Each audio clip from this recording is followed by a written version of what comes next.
Danas, Antonio, tvoja Martina je za tebe tvoj prvi bližnji i obrnuto.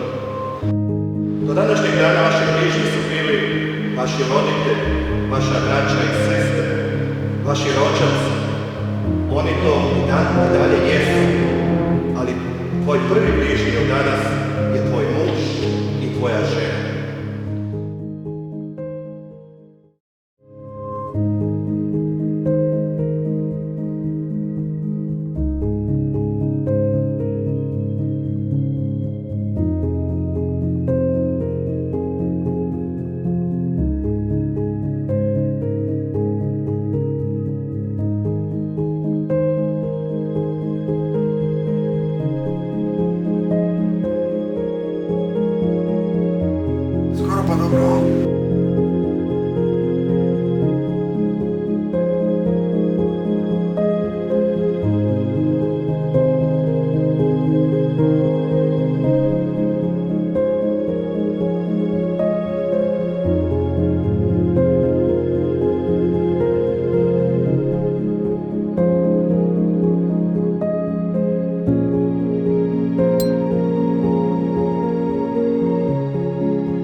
Antonio i Martina, jeste li ovamo došli bez prisile da slobodno i posve svjesno sklopite ženidbu? Jesam.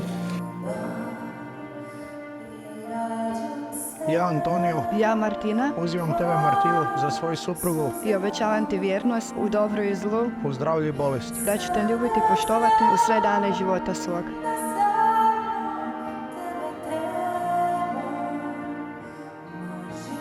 Martina, primi ovaj prsten Antonio, primi ovaj prsten u znak moje ljubavi i moje vjernosti. u ime Oca i Sina i Duha Svetoga.